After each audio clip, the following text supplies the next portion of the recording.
Eagles. Eagles.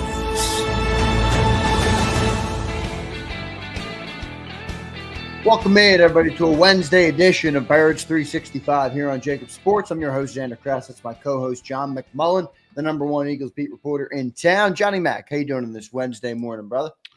15 days away. Let's get this draft up and over with, man. I know, man. We were just Yeah. talking draft pre-show. Not the most glowing review of the draft coming from the hosts of Birds 365, but 15 days away, John. It is creeping up on us. They added another visit yesterday, but what dominated the Eagle land yesterday was a comment from Justin Simmons. So we'll talk about that here in the open. We got two great guests planned on the show today, our usual Wednesday suspects, Mike Gill in hour number 1 and Brandon Lee Goutton in hour number 2.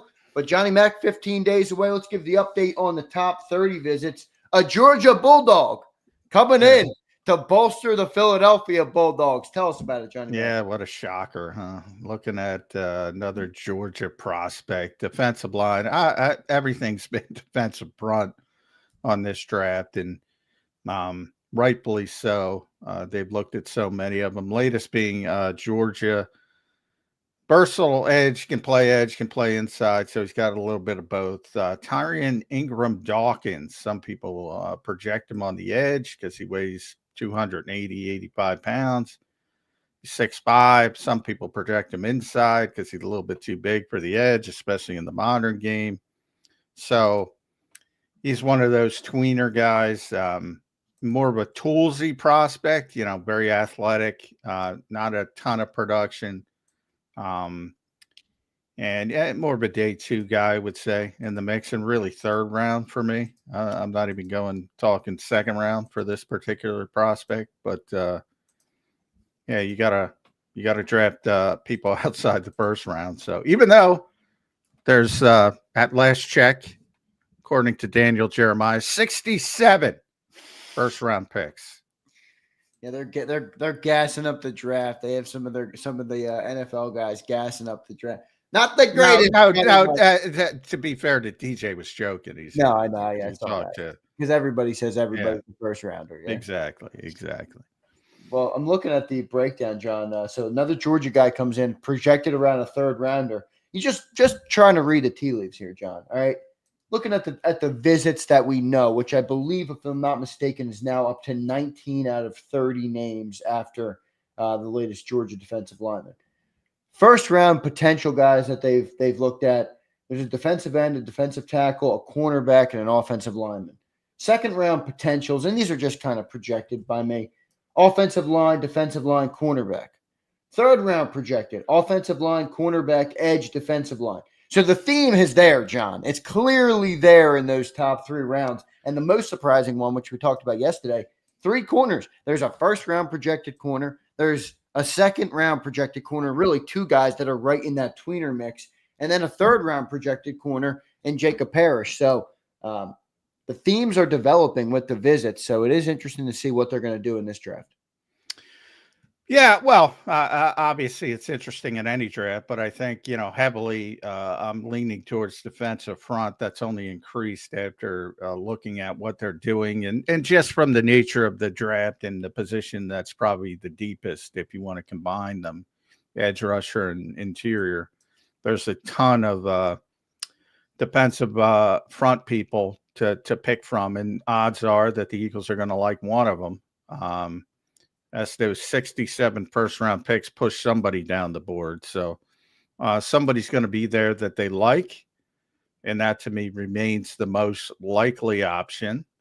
But, if they like somebody and they fall and it's at a different position, they're savvy enough to do that. One thing, though, when you talk about players falling unexpectedly, I think they learned something from Andre Dillard, which was a player that they thought they had no chance to get, and evidently started falling. They didn't do a ton of homework on him, and they said, "What's going on here?"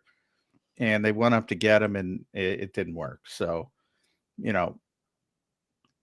I think they learned from that. I think that's one of Howie's strengths. When he does make a mistake, he does learn from it.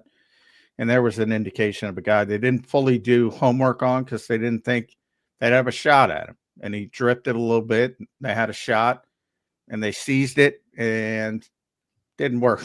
But, maybe needed to do a little more homework on Andre Dillard, but all good there. Johnny Mac, the thing that's dominating all over Eagle land, though, is Justin Simmons. It's almost like he's already a seasoned media vet, and he knows that the Philadelphia audience will respond if he invokes their name. All right. And he has been talking about Philly again. So he was on Kay Adams' show with her, speaking about the connection with Vic Fangio and how much it means to have that connection.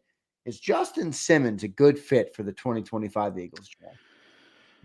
I think so, depending on how much is left. For those reasons, obviously, he already knows the scheme. He talked himself up. He's playing the game, as you mentioned. He clearly wants to be here. Once he's lobbying, essentially, he wants to reunite with Vic Fangio. He kind of mentioned, for people that listened to the whole interview, or how difficult it was to change defenses in Atlanta. Didn't have his best season.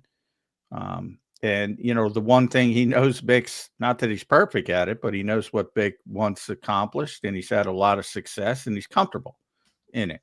So to me, it makes a ton of sense. The problem is he's 31, obviously, clearly a descending player for what he once was, and he has this big reputation. So, Joe Banner used to call it the big name trap. Right. And people think, well, yeah, this is a 4-time second-team All-Pro.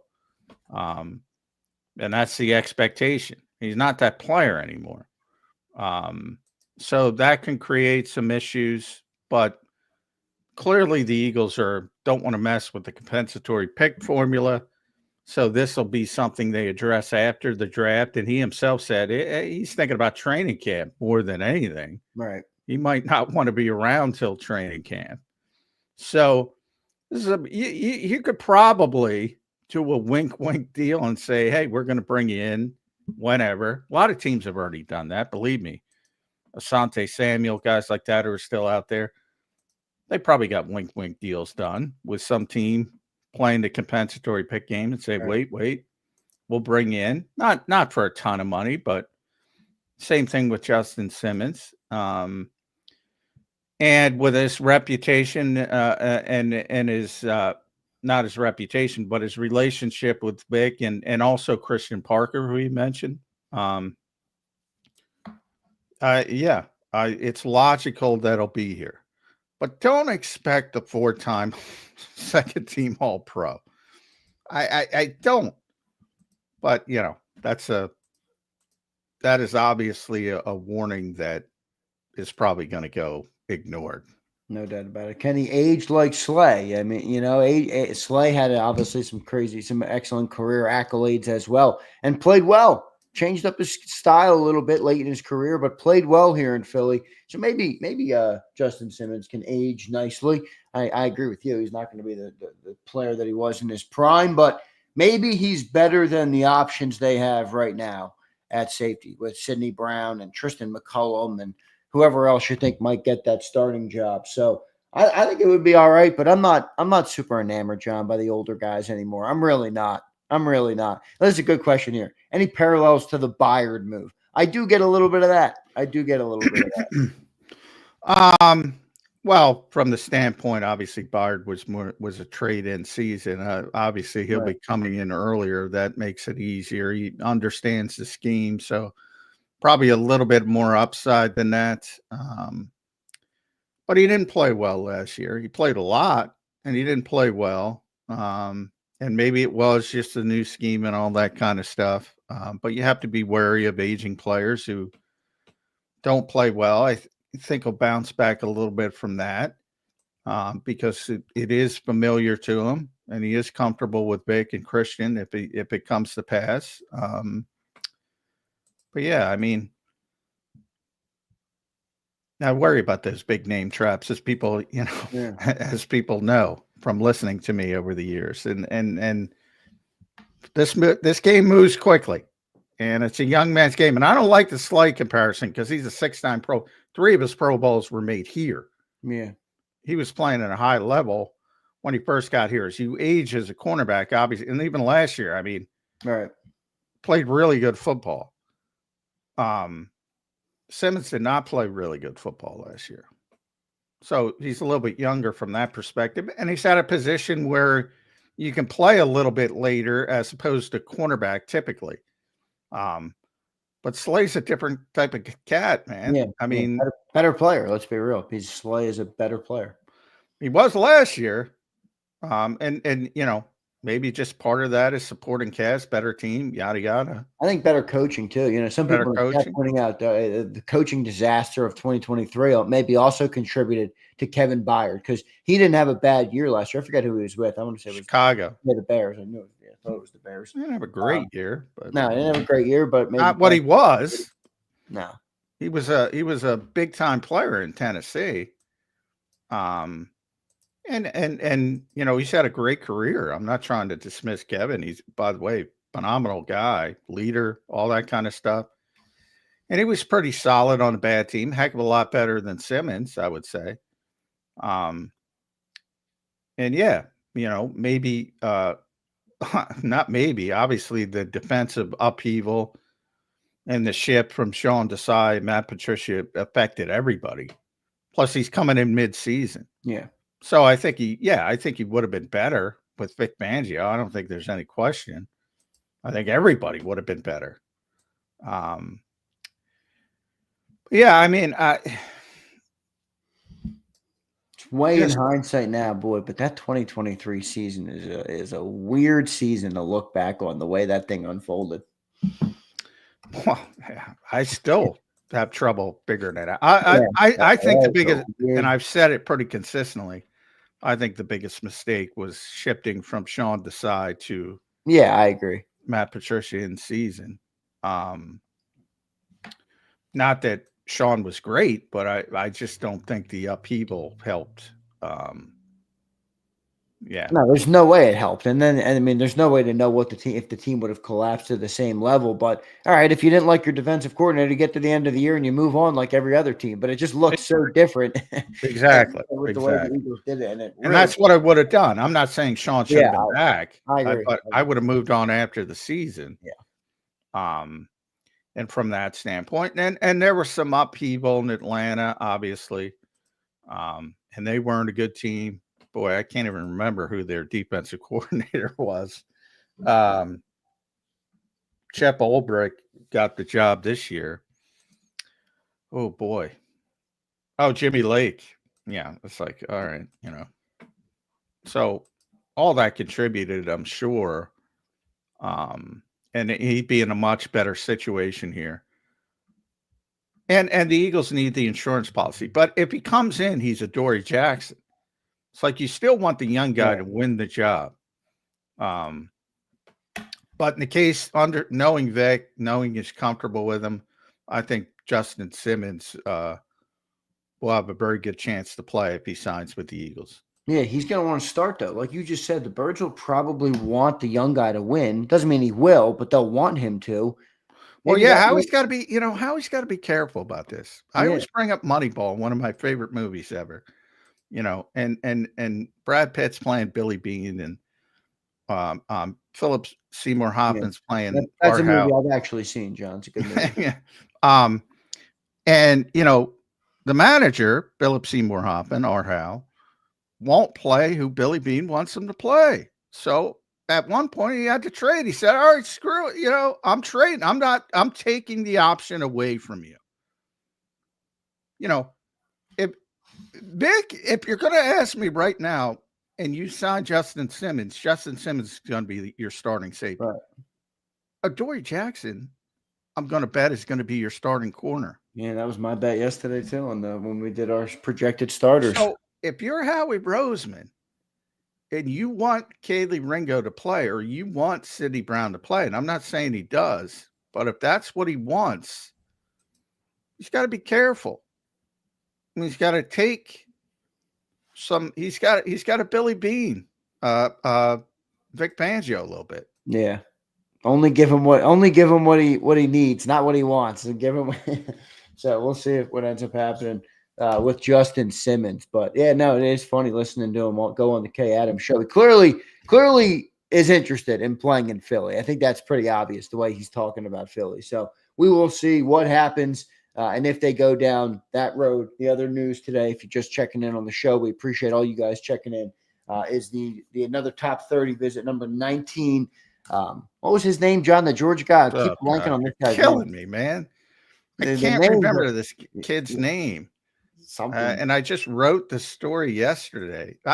Boy, this draft is starting to annoy me. It's Tyrion Ingram Dawkins. Ingram Dawkins. That's what it is. Can we be honest about this draft? Yeah, we're going to have to be honest with the people, John, about this draft. This draft stinks. Yeah, this draft is not the best. And they'll be good players, don't get me wrong. And, a lot of them will be on non-sexy positions, obviously. And most of them. Boy, you were mentioning even the top 10. I'm like, I'm going to pick on the Giants again, which I seem to do every day. Yeah. It's like, what do you do if you're Brian Daboll? What do you do? And not that he's making the decision, but Joe Shane's in the same camp. You can't draft a quarterback. The quarterback's going to stink on ice. I know. And even if he develops down the road, you're long gone by the time if you draft Shedeur Sanders, by the time he does anything. Maybe he turns into Brock Purdy. Maybe he turns into a competent, and I shouldn't, that's disparaging Brock, a well above average NFL quarterback. But it ain't happening year one. And you're out of town. You can't play him. Instead of getting Abdul Carter maybe, or Travis Hunter, a guy who can hit the ground running, maybe the only two blue chip prospects in this draft. That's a brutal position to be in. They got to go Abdul Carter and just play Russell Wilson or Jameis Winston. I would. Yeah. I would. It's not even a conversation for me. And Joe Shane's the same because Joe is bigger than Brian, but he's in the same position. He's not going to be around to watch Shedeur Sanders to develop. No, he's not. So which, by the way, might be better for Shedeur and the whole Giants organization. Yeah, well, except for the marketing part of it and all that, but which is a big thing off the field. But yeah, whatever. If you're a good quarterback, it doesn't matter where you are; they'll find you. Kansas City hasn't hurt Patrick Mahomes, so that part of it's probably overblown. But what isn't overblown is Joe Shane ain't going to be around for Shedeur Sanders turning into anything. So from his standpoint, and this is why you don't manage your team like John Mayer's managing his team. Like if you as an owner say, I want this kid, I want to develop, well, then you should have fired the coach and the GM because they're not going to be here. And you're going to have that tremendous upheaval for Shedeur Sanders from year one to year two. Just dumb. Everything about that organization has turned dumb, which is weird because they in the Coughlin era, Jerry Reese era, they were one of the smartest teams in football. And now they're one of the dumbest. And they keep making the same mistakes over and over again. Yeah. Tangent. Right. We should have a tangent buzzer. Yeah. No, that's a good tangent, though. An accurate tangent, in my opinion, there. Let's get to Mike Gill joining us now here on Birds 365 from 97.3 ESPN down the shore. Here's Mike Gill. Mike, welcome to the show, man. How you doing on this Wednesday morning? 15 days. Glad I'm not Brian Daboll, man. I just got the scorn of Johnny Mack. Well, it's not. What can he do? What can they do, Mike? If they draft a quarterback, it doesn't help them at all. They're out. Yeah, they're in a lousy position. The team with no quarterback that's on the you're on the quarterback hamster wheel right now, just trying to grab one and hope that it happens. Then you overdraft one, and now you're the coach, and the kid probably can't play. you're a dead man walking. So now if you're John Mara, you're thinking, do I want to fire the coach and pay a new one who's going to go through the same mess here until we find a quarterback? I loved when they hired Dable. I thought he was a good coach. He got them to the playoffs somehow one year with the team that they had there, which got Daniel Jones paid, and now it's put them in the mess that they're in. So them getting to the playoffs that year was the detriment of the organization because, no doubt about it, it put them in a terrible spot. And because of that playoffs, they took one step forward and about 4 steps back. Mike, let me ask you a general question. Are you excited about this NFL draft? Are you feeling the juice of the NFL draft? Or as Johnny Mac just worded it, do you agree this draft stinks? Well, I think when the Eagles are drafting in the spot that they're in, there's less involvement locally on it because there's just, what are you going to get at 32? You don't know what's going to fall to you there. Yeah. Your only real involvement in as an Eagles fan is, and we're going to trade up, are you going to trade out? There's not even a player that you can kind of, yearn for because you're sitting in a spot where there's going to be 31 guys taken before you go. Can I interrupt for a second? I'd rather be picking 32 this year. Like, if I'm top 10 this year, I'm incensed unless I can get Carter and or Hunter. Yeah, and the last couple of years, we have seen like really good wide receiver classes where the wide receivers have come in and made impacts right away. You saw the 1 year there was 5 or 6 receivers taken in the first round. The receiver class doesn't have the same buzz. There is not like that. After Cam Ward, who I don't even know that he's all that great. There's not a great quarterback class here. And Cam Ward, I'm taking him out because it looks like he's definitively going number 1. So there's really no conversation of who the best is. It's clear that he's the best in the eyes of, the teams up top. The only thing that's given this draft a little bit of buzz is the fact that you got the 2 Colorado kids and nobody really knows what to do with them. I mean, right now you're thinking Travis Hunter as the second pick, but you don't know if he's going to play offense or defense. I mean, that's generally something that's never discussed.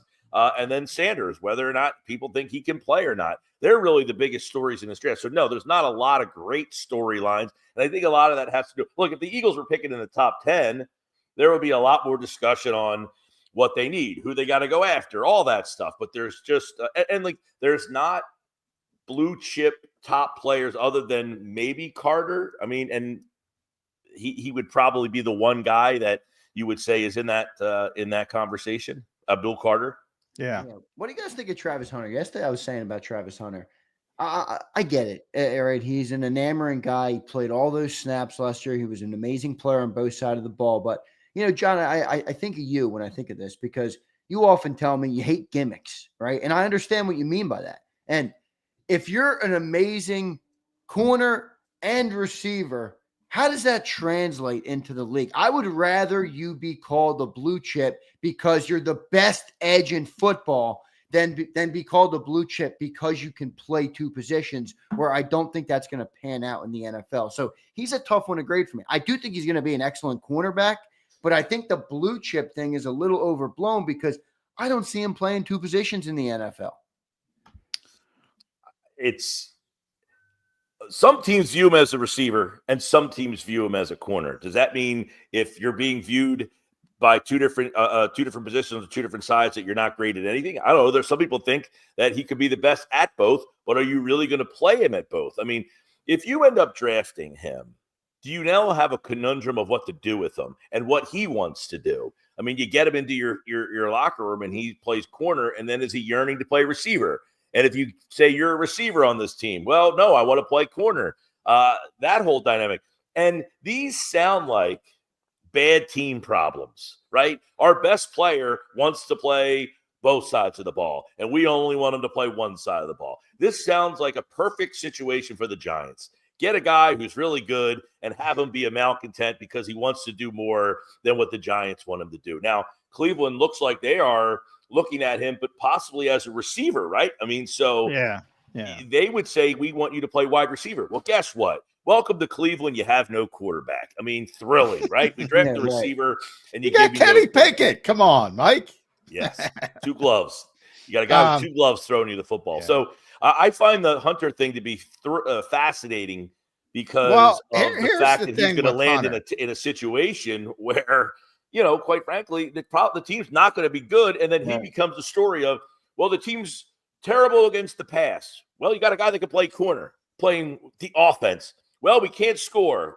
Well, you got a guy playing corner that can play wide receiver. It just sets up for more drama for bad teams.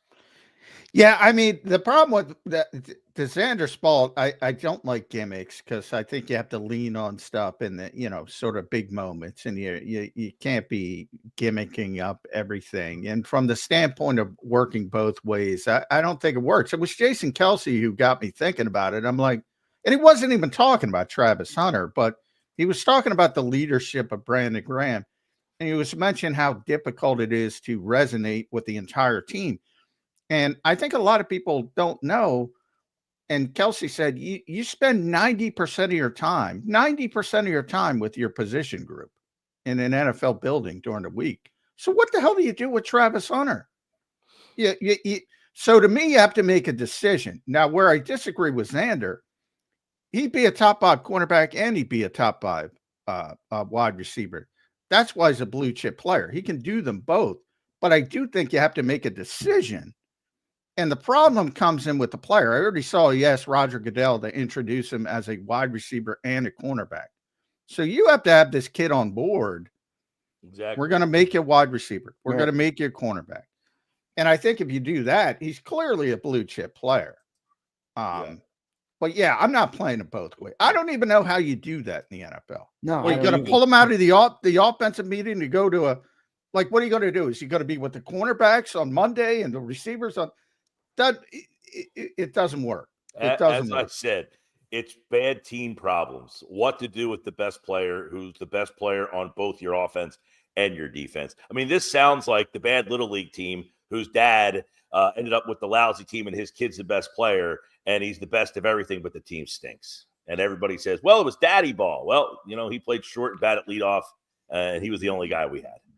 That's Travis Hunter. That's a good analogy.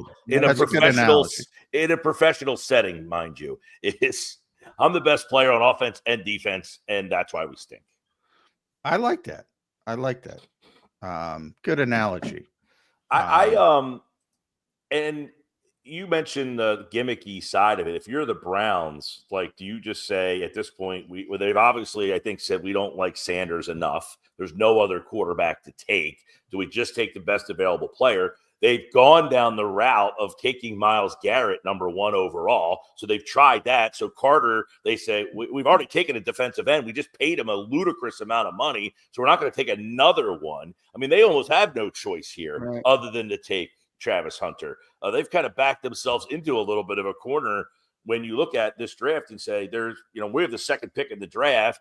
We don't like the quarterbacks. We already paid our defensive end. We almost have to take this player. So it looks like they're going to have to be the team that makes a decision. And it looks like they wanted to play wide receiver. I think Abdul Carter would be a great fit. I know they already got the end. You're not wrong about that. But if if you don't have a quarterback, what's the next best thing to do? It's go and wreak havoc on other you look at all these teams that have drafted high defensive end players. They generally are great players, but the team doesn't win. I mean, it's hard to win at Super Bowl when your first pick in the draft, when you have the number 1 pick. I mean, how many guys, defensive ends, have gone number 1 overall? We've seen Myles Garrett, and they Myles haven't Garrett, won. right? It's number 1. And he's the best Trayvon player.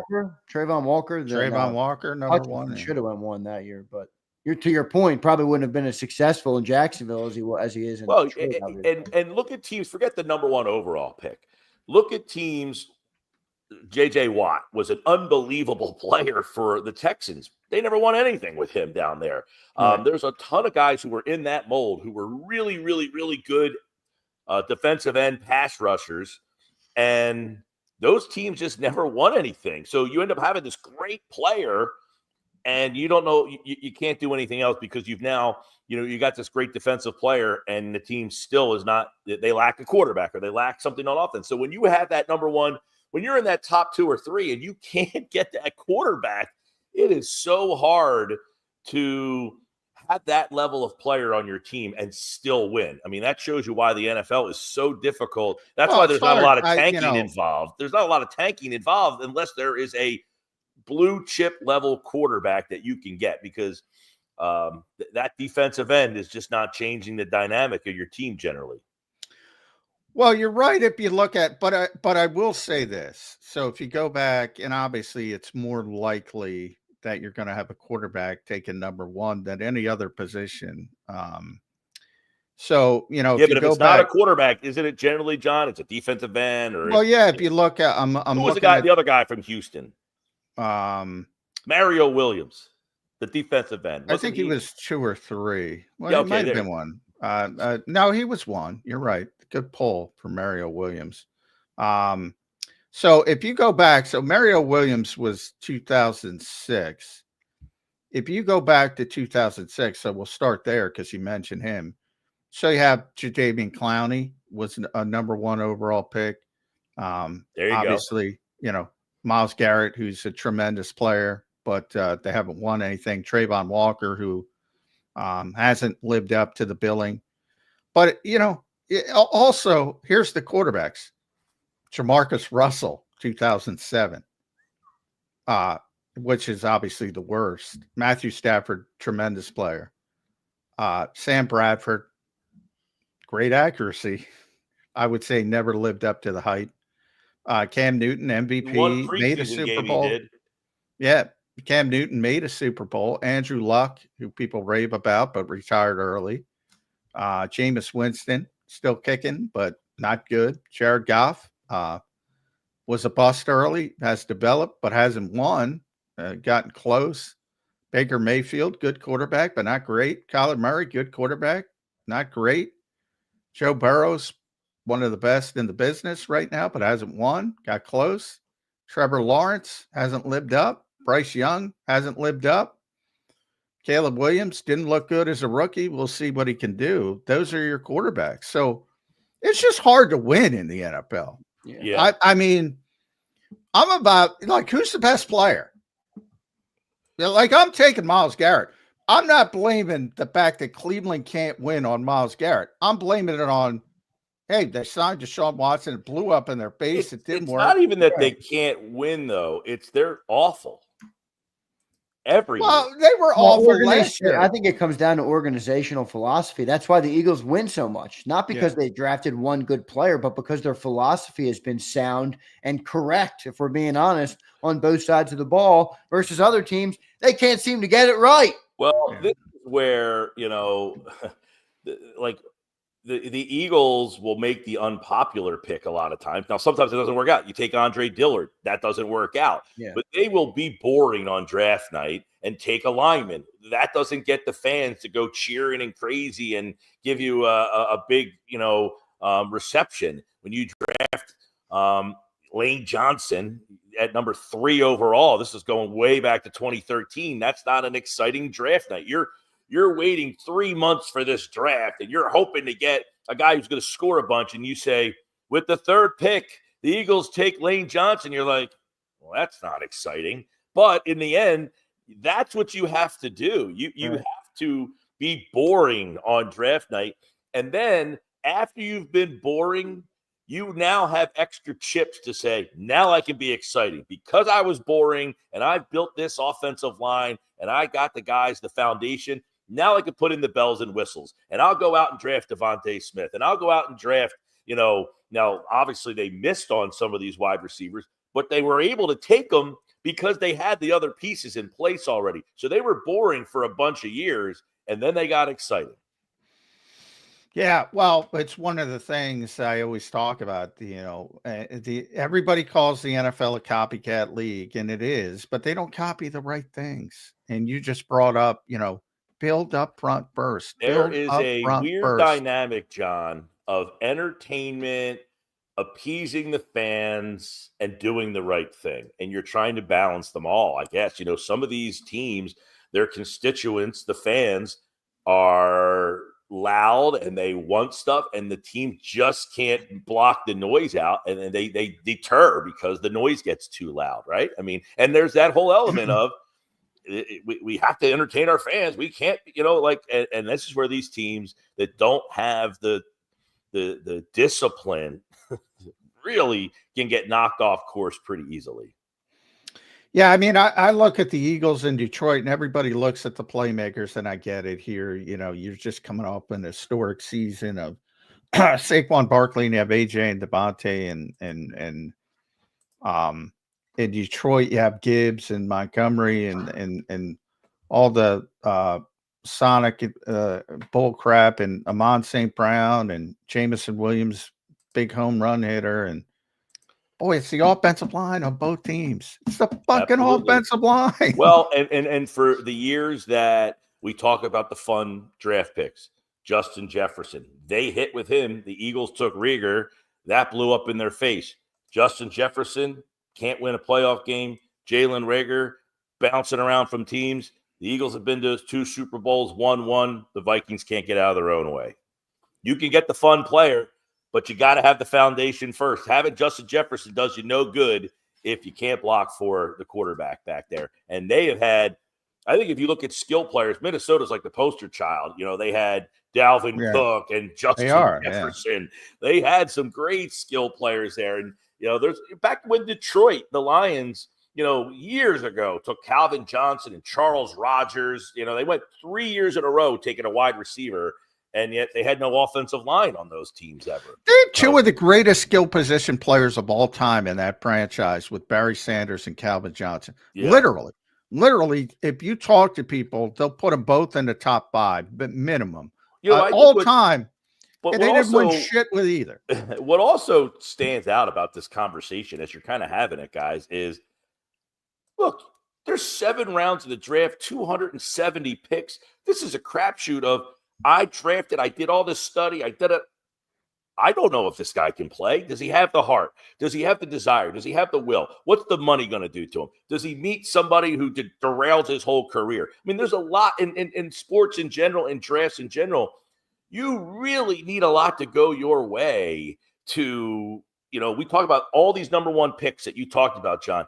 None of those guys, maybe Matthew Stafford, that you just rattled off, were so good that they can elevate. And you're talking about the number 1 overall pick. Right. And none of those players, maybe Stafford, are like Hall of Fame, elevated a team where you're saying they were the best player in the entire draft. I think Cam Newton was for a short period, but that's a good one. That's a good one. Andrew Luck was, but he retired early. You never know what would have happened. But you know what? Go back to wherever you started. 06? Yeah, 06. Did you have 2 players in 20 years that you were like, okay, that guy was worth taking number 1 overall? And Andrew Luck, well, Joe Burrow, I would say currently, but Andrew Luck, one of the reasons Andrew Luck, because I think Andrew Luck was that type of player, but one of the reasons he retired early is because he was beat to shit at such a young age because they didn't have the freaking offensive line in front of him. Yeah. And he didn't get to turn into what he should have been. The whole thing is offensive line. The whole thing. Especially talking about a quarterback. And it has just become more clear for me following and covering this team. And I said it last year. If I could give the damn MVP to that offensive line, I would give it to that offensive line. And you know what's crazy? I'm 48, so anybody in my age group would you go back to the Randall years, their offensive line was horrendous. They went out and signed Ron Solt thinking that they got the greatest offensive lineman of all time. I think he got popped with PEDs. I mean, their offensive line was hideous, the Eagles, in my growing up times. You were always like, oh, my God, they've got the worst offensive line, like Dave Remington playing center, and Ron Solt was the guard, and Kevin Allen's on the beach in Margate getting in trouble. I mean, it was just a disaster for them. And then, Andy basically focused on that offensive line. You remember, and this is where it all goes back to, in 98, when they draft Trey Thomas and not Randy Moss. Randy Moss is the guy that year, and the Eagles take Trey Thomas, a left tackle, and you're like, that's boring. You got Randy Moss. And now Randy Moss turns out to be the greatest receiver potentially of all time. But you end up with Trey Thomas, and that kind of starts. They signed John Runyon, right? He was a free agent. They signed him. And that kind of starts this renaissance for the Eagles to start building off through the offensive line. So that Trey Thomas pick, I guess it was 98. I think it was the year before they drafted McNabb, really was the precipice of where this team started to shift their mentality to the team we now know that builds through both offensive lines. Because look, trading up to draft Jordan Davis isn't all that exciting, and he hasn't been all that exciting of a player. But that's their plan, and that's their mindset. I think the point is still stands of organizational philosophy. If you are relying on one player to turn around your franchise, I don't care who it is, you're probably not going to have success. Even in the case of Matthew Stafford, right? What a great quarterback, literally a Hall of Fame quarterback, still couldn't turn that organization around because the philosophy of that organization was off base. If you're the Eagles, you can have misses. You can miss on Rager. You can get Jordan Davis at 13 and him not be the impact. And everything still works because they're doing the right things. If all these teams that are relying on one guy to change their trajectory, those are the teams I think that fail. Yeah. I mean, Stafford, I would argue for years how good he was in Detroit. Nobody knew it. Yeah. Nobody knew it. He was a better quarterback in Detroit when he was losing than he is now when he was winning, when he won his Super Bowl. Right. Well, you know how that works. You go, to that point, you take Andre Dillard in the first round that year. In the same draft, you draft Jordan Mailata in the 7th round. Sure. And the first round guy flames out, and the 7th round guy turns into your Andre was 2019. Jordan was 2018 because Jordan was part of that. Well, there you go. One year you take a guy in the 7th, one guy you take a guy in the 1st. Yeah. The 7th guy ends up making it. The first round guy flames out, but you just keep swinging at positions that you believe in. Yeah, and Jeff Stoutland. I love part of the reason I love Jeff Stoutland. I love Vic Fangio because they're so honest. I still remember the day Jordan Mailata had his first start because it was against San Francisco. And we're all sitting there going, oh, this is going to be ugly. Jordan Mailata out there has never essentially played before. And you had Nick Bosa and company, and it wasn't ugly. He held up. Wasn't phenomenal, but he held up. But I remember it for some reason we were talking to Stoutland, probably because of that, before the game. And he was so honest when he said, what do you think? Is he ready? Basically was the question. And he's like, I don't know. I hope so, but I don't know. This guy working with him every day turned him into what he was. Right. Same with Vic Fangio. When you talk about Zach Bond, Vic Fangio could have spiked the football 15 times. He's like, I don't know. I thought, hey, he's got good instincts. Let's give him a shot. Hey, you never know until the guy gets out there. I mean, look at last night. You got Edmundo Sosa. Hey, go play left field. Yeah. He makes an unbelievable catch. Yeah. And to start, that's the first play he's ever makes in the outfield. Then the next ball is a high pop right to whoever. It's obviously Rojas's ball. But to say that Sosa couldn't have caught it, and he just the ball feels like it's in the air forever when you're in the game and everyone's staring at you. But you could hit him 500 balls in practice with nobody in the park, and he catches every one. He looks natural. He looks smooth. But when the speed just goes and the pressure and there's 70,000 eyes on you, you have no idea how that person's going to react. Even the ball that he caught late in the game, where he goes to the warning track, he's he had to go left. Yeah, I saw you that. could tell that he just doesn't feel comfortable doing it. It doesn't mean he can't, but you could be the outfield coach and say, oh, yeah, he looks smooth out there. I hit him 1,500 balls this week. He caught every one. He moved really good. And this is the same with the football, where I think the linebacker looks great. His instincts look good. He's moving side to side. He's got a good read. Back in the day, you'd say, where's the fullback? All that stuff. And then you put him out there, and the adrenaline starts flowing, and you're like, this guy looks like a lost puppy, man. He doesn't have any idea what's going on. It's funny. I was talking about Moneyball already. I'm going to bring it up. That reminds me of Moneyball, where they're trying to make Scott Hatteberg in the movie into a first baseman. He's never played first base before. And he's like, Brad Pitt, Billy Bean's telling him, you'll learn. Don't worry about it. Mm-hmm. And Ron Washington, the guy playing Ron Washington behind him, Bean said essentially, it's not hard. You'll figure it out. Yep. And Ron Washington said, it's incredibly hard. A lot of times too, you especially in baseball, you just look at your body type and project and say, okay, this guy's 6'3", he's long and lanky. Okay, you're gonna go play first base. You'll be fine. Don't worry about it. Yeah. Exactly. So stuff like that. Football, similar, where you're like, okay, like Zach Bond, you're 6'3". Okay, I'll throw you at middle linebacker, see what happens there, because you're a little too small to do this. You're a little not fast enough to do that. All right, we'll put you over there. But through your whole life, your size has allowed you to play these positions that maybe you weren't really supposed to be, just because you're the biggest guy wherever you live, or the fastest guy wherever you live. But that still might not be the best spot for you ultimately, and that's the hard part when you're going through these draft processes.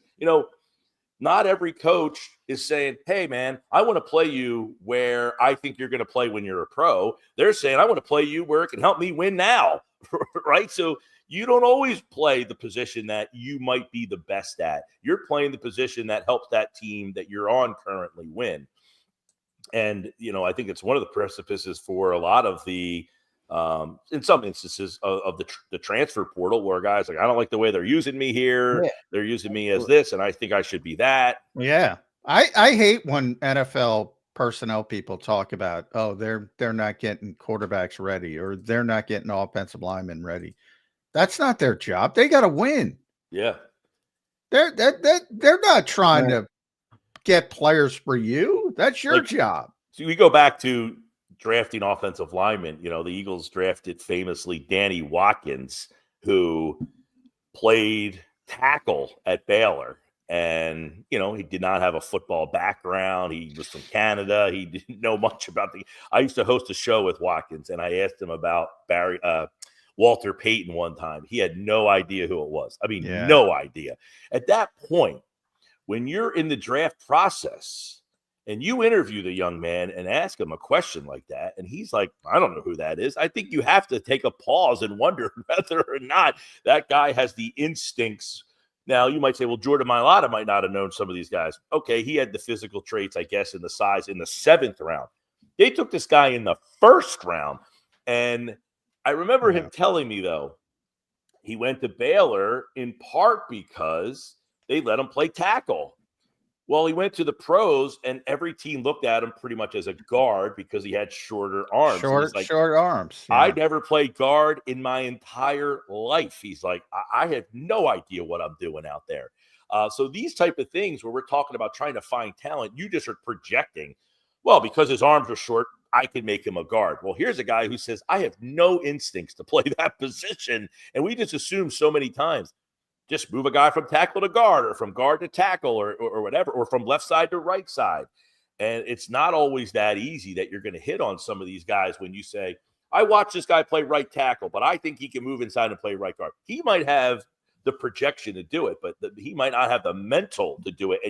And a lot of times you can't figure that out until they get into a game. Yeah, well, you're right about Danny Watkins, because I could tell you he had like 29 reps on the bench. So, NFL teams look at him. He was the nicest kid ever. So they look at him. He's like this big, powerful kid. You just move him inside. He plays in a phone booth. He turns into a star, and he just couldn't do it. Andre Dillard. We talked about this. This is big Andre Dillard day. 3rd time we brought him up. He compared it to, if you hurt your hand and you got to wipe with the other hand. It ain't easy. It ain't easy. That's a bad visual right there. It is. But everybody can understand it. And some people like Mailata, in a lot of ways, and Stoutland has mentioned that over the years, like he didn't have any bad habits. So he got to teach him from day one. Yeah. It was like scratch. Yeah. You got all this muscle memory of bad habits and this, and you make it on your. George's like, oh, you want me to play on the right side? I'll play on the right side. You want me to play on the left? I'm like, what does it matter to me? Other guys, it's in their head, as you mentioned. Mailata is, to me, the biggest what if ever. And not because he stinks. It's just who looked at him and said, I mean, obviously you see his size and say left tackle, but you watch his film when he plays rugby, and I'm thinking, why didn't they try him to play defensive tackle? Who the hell's blocking him? Or why not a defensive end and just have him rush the passer? Well, people still want him to touch the ball. Yeah. People want him to touch the I ball. feel like he could have been a dominant defensive tackle to where the guy's 6'7", 380 pounds. He has explosion and burst. I mean, you're like I feel like his results would be everything you wish Jordan Davis would give you. Just blow in the middle of the pocket up, pushing guys back. That's interesting. I have never, to this day, Mike, I have never even thought about that. I think about it all the time when we were at draft season. I say, who looked at him? Now, I get it. It worked out. He's a great left tackle. But I would have been like, I want to see this guy play defensive tackle and just bull rush the center right up the middle. Who's blocking that guy? Yeah, I think they made the right decision, obviously, Yeah, in hindsight. But when you look at his frame, 6'8", 380, 35-inch arms. I mean, that screams left tackle to NFL people. No doubt. That screams the length, his explosion and size, the combination of his explosion, size, and skill. And athleticism, Mike, I can't help but wonder what you're wondering. Who would have blocked this guy? If I don't think anybody would have blocked this guy. 6'8's a little tall to be in the middle. He could get maybe get some leverage up under him. He's too tall. Yeah. He's too tall to play defensive tackle. Just think about what he would have done if he was a defensive tackle, him and Jalen Carter together. Woo. Oh, my goodness. All right, let me ask you guys about something. I'm wondering if we've been bamboozled and hoodwinked again. All right.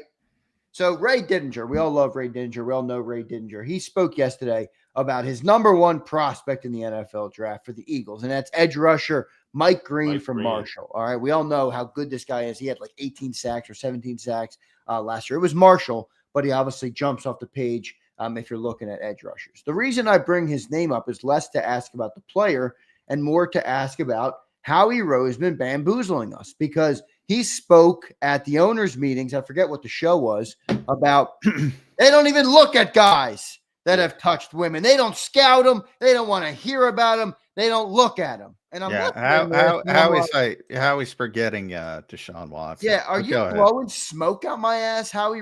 And by the way, the Eagle fans, I'm an Eagle fan. Don't get me. You guys, we all get duped. Everybody's tweeting, oh, my GM, how awesome of a thing to say. I'm like, dude, this guy was ready to blow this team up and send Jalen Hurts out of here to bring in Deshaun Watson.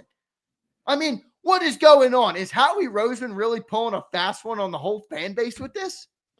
Well, I mean, I think he's on a show and he's probably just answering the question in a way that brings it to good light. I will say this about Howie and the Eagles in general. I think I don't know what year it was, but they are the team that has least recently had a player arrested. They generally do not have a lot of trouble in that building. You very infrequently hear about the Eagles getting into trouble off the field, any of the stuff that you're talking about. I mean, I think the last one you can kind of remember, I think Josh Huff got into some trouble. Josh Huff, he picked up a gun. What was that one corner we had for like a Darryl Worley? Yeah, well, they cut it. See, that's how you do it. You cut him right away, and you say, well, forget about Darryl Worley. Well, Jalen Carter, by the way, had he would have been the first pick in the draft potentially had he not gotten into some trouble. So, the Eagles have obviously gone down the road, but they obviously trust the fact that once you get in our building, that we think we can diffuse a lot of that. They haven't had a lot of – now, the Deshaun Watson thing, obviously that was now, I don't know, he never – then he played the semantics game because I saw fans arguing back and forth. Well, probably means convicted, blah, alleged, blah, blah, blah. Yeah, so you can play all those word games. As for Mike Green, I there's so much – unknown about that. Yeah, but that's what I mean, John. If you're saying, it's convicted, then Mike Green's fine. I mean, Mike Green, there's not even anything in the records on it. other than a report. There's nothing official. Mm-hmm. Well, So- they had the kid from West Virginia a couple of years ago. I can't think of his name, but they signed Wendell him. Smallwood. You're No, he talking was a about lineman. Wendell? He was a lineman. Josh Sills. There you go, yeah. Got arrested. Yeah, by the way, they brought Josh Sills back. They Thanks, brought him Mike. back. Right. Yeah, they brought him. Good one. There I was you gonna say- go. I was There, going to say they had the kid from West there's Virginia. West Virginia. That paying off a West Virginia guy. Thanks, Mike. I remember because he went to West Virginia. I couldn't think of his name. Josh Sills, yeah. But We they had been him. bamboozled. They cut him, and then they brought him back. Howie, you bamboozled us. He did. Well, all the fans. I mean, they're whatever. I don't want Josh to. I don't want to go down the politically incorrect route. But I mean, Now, come on, but everybody. again, Howie will play semantics. I Well, know. they put him on the commissioner's exemptness, and then when he was cleared, they brought him back. Blah blah blah. But I don't know his wording. I remember reading about it. I didn't watch the interview. All right, look. If Mike Green falls, you guys taking him? he's he's not not gonna falling, but yeah, I would take him. I'm a West Virginia guy. I can't take a Marshall guy. Come on. I'm taking him. That dude can play. No. It's funny because I did hear Ray say that yesterday morning. I guess it was. I heard the bite. Yep. And I'm thinking Mike Green's not getting there unless he starts. Unless to take people the buy fall. into that. Well, and it's not only him. Walter Nolan's another guy who's had some off the field issues. If you look at mock drafts, you see him at 32 a lot. I saw him in the second round in the mock draft yesterday. So Yeah, and then you also see him at like 13 on some, and you're just like these. Right, to say in some he's in the top 15. Right. You got him in the second round and won, and so obviously, that's Dom's job, and he does. You brought up the Eagles haven't had a lot of issues. I mean, that's what Dom does, and he's very good at it. They have had some issues, as you bring up, and we brought up with Josh Up and Daryl Worley and Josh Sills, and even Jalen Carter had that dust up at Target with his girlfriend. Yeah, and listen, I think what Zander you're kind of saying is like this is something that's known coming into the draft. I mean, obviously, people are going to do stuff or get them. There's 53 guys on the roster. There's 70 guys in the building.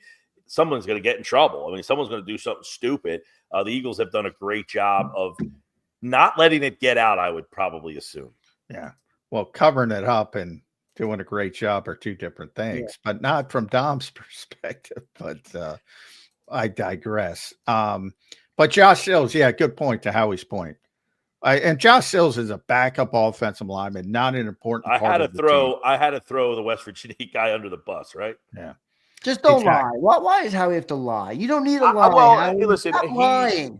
It's like everything on television. You're politicking. You're trying to polish, a terrible story to make it look better. And he doesn't want to say, we welcome those guys with open arms. Oh, how about we do our homework on every play? We don't even look at. Yeah, there's a more political way to handle it. I agree with Zander. Now, to Mike's point, like for years, I would say one of the things that would drive me crazy is like people do not understand the collective bargaining agreement. And for many years, like it was jointly bargained that marijuana use had these structured penalties before they removed them. So if you failed your third test, you're getting suspended. It was collectively bargained. Whereas, some of these high profile, ugly incidents, Ray Rice in Atlantic City, Mike, you remember that. I sure do. And he gets suspended for 2 games. And you get all these morons on social media saying, oh, the NFL advocates beating your girlfriend, but they think smoking marijuana is worse. No. One's collectively bargained and structured, right? And the other, you have this wherewithal. So people remember the Ray Rice issue. His girlfriend said, she spoke out on his behalf and tried to do. I'm not advocating it either way, but from the player standpoint, that's what they wanted. They wanted, all right, this guy had a sterling reputation before this incident, never got in trouble. They took in all the things and they suspended him. Probably should have suspended him more. But people were incensed, and you constantly heard that argument. And I'm like, all right, well, that just tells me you don't understand what's going on. Because one is structured penalty and one, it's open-ended. Right. Now you can criticize Roger Goodell. He should have been harsher, but don't bring up the other aspect because you don't know what you're talking about. But boy, that was talk about swimming upstream. Nobody understands that. Nobody. I think there's a big understanding gap in there where you're talking about with things that are structured and in the CBA versus things that are not, that the owners have to take accountability Exactly. for. Yeah. Exactly. But to Howie's point, yeah, I mean, you've looked at players who've had issues in that realm. So, that is probably, you're on television. What are you going to say? Oh, no. Yeah, I'll look at a guy who's, you're not going to answer that question that way. Right. So I get it. Your answer, though, Zan, we do our homework and we trust our organization will make decisions based on the homework we've done on these guys. And if there's a guy that is not up to the standards of our organization, we'll take him off our board. Right. Everybody's happy with Jalen Carter. So many teams took him off their board. Chicago Bears passed him twice. He's a great player. Jimmy Johnson, that was his greatest quote ever. Some guy fell asleep in a meeting room. It was a running back. I forget his name. Cilio probably knows. Yeah. Fell asleep, and they cut him. And somebody asked him, what if Emmett fell asleep? And he chuckled. And he said, great quote, I'm going to treat you all fairly. I'm not going to treat you all the same.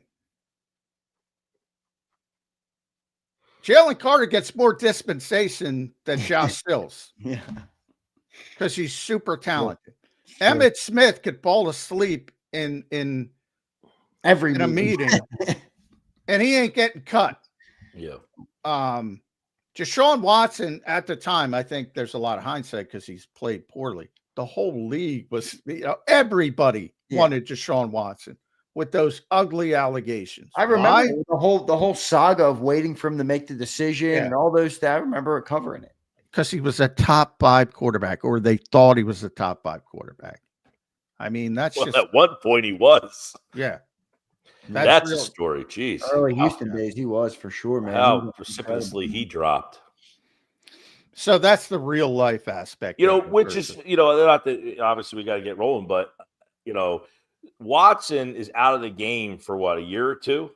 Year and a half, basically. Yeah. And he absolutely stinks when he comes back. Mike Vick is out of the game for multiple years and came back and was probably better than he was when he first played. So it shows you like Watson either just quit, gave up. I don't know. I mean, there is some precedent that you've missed some time. Guys miss time with an injury and they come back. I think he crumbled under the pressure of it, Mike. Holy I mean, that's a lot of. That's a lot of. I always bring up Le'Veon Bell. He sat out a year. He was never the same. I mean, by the way, now Watson's going to miss another year, so his NFL career. He may never play again. Again. No one's taking him back. There's his play, more time missed. There's no reason to bring that. Yeah, plus he's got all the money ever. And why would he want to come back as a backup? That's what I mean. He's not going to bounce around to multiple cities in the next 5 years to be a backup quarterback for $3-5 million. Although he makes so many bad decisions, he could probably blow through that money. Yeah, that's true. That's true. Who knows? They need to do. Remember the 30 for 30? What was it called? Broke.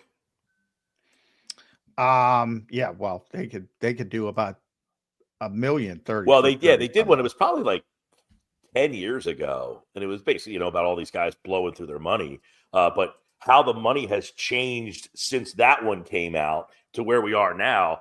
I love to see a second act, like a 2.0 of that to see how people. It's always depressing. I don't want to see it. It's pretty sad. But when you give young people a ton of money, I mean, there was a receiver for the Chiefs the other day. I saw.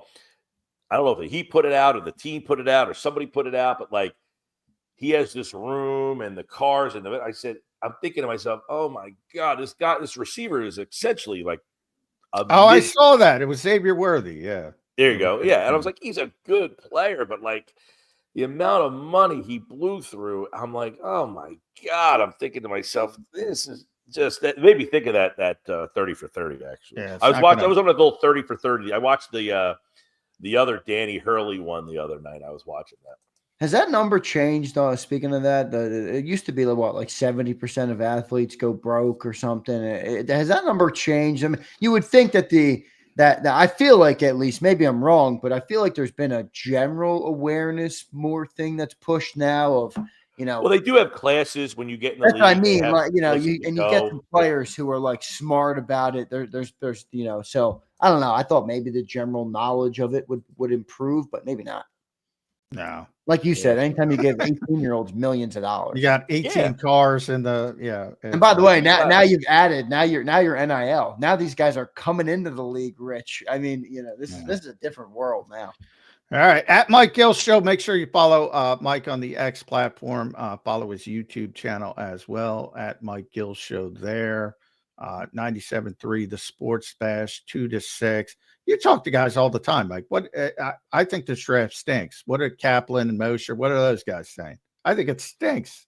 Yeah, I mean, a lot of it we haven't gotten to the players as much as we were talking about wide receivers the other day because Julio Jones retired. Wide receiver class. Yeah, and we were talking about how the wide receiver class the last couple of years has been stacked with these stud players. That's just not. This is like the year. Who was the guy? Chenault, was he the top receiver? Yeah, Chenault was. I don't think he was top, but Treadwell. You're probably thinking of Laquan Treadwell. Yes, Treadwell. And that receiver class was stunk. We were like, this is kind of similar to that class where there's not. The kid from Texas is pretty good, but I think the kid from Ohio State's going to be the best one. That's wide receiver. That's become wide receiver Ohio State. Yeah, who's that? Amika Buka or whatever his name. Yeah, definitely more top heavy with a couple of players, but more.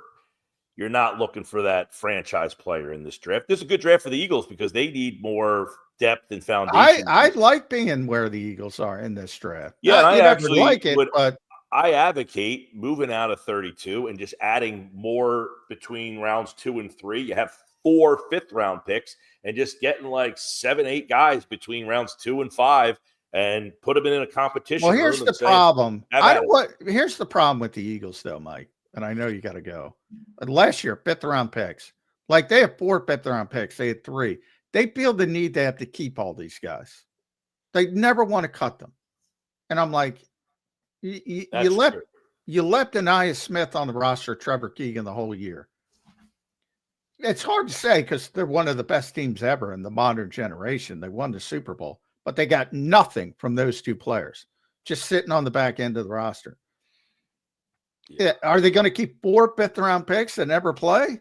Well, I would imagine if you trade the 1st-round pick and move back, you get a 2nd and maybe a 4th. Well, most likely a 2nd and a 4th. You trade 3 of the 5ths to move up, you can get yourself maybe another 3rd. So now I have no problem 2nd, 3rd. That's relevant. That's where I think you're going to make their hay this draft, the 2nd, 3rd round. Yeah, that's meaningful. We are 3 weeks from the draft. The Eagles haven't done anything in weeks, and we've been talking about I don't even know what for about an hour. Yeah, sorry. Mike, thanks for joining in. It's crazy football, right? It's unbelievable. It is. There's a lot to talk about. Appreciate it, man. At Mike Gill Show, we appreciate you always on Wednesdays. We'll catch you next week. All right, brother? Thanks, bud. There's Mike Gill joining us here on Birds 365. Great segment there. I know Mike's right. Not a lot's happened, but I thought that was a pretty good segment right there with Mike Gill. Talked about a lot of different stuff. So good stuff there on Mike Gill. I'll get to make sure I got every chat all handled on the show today.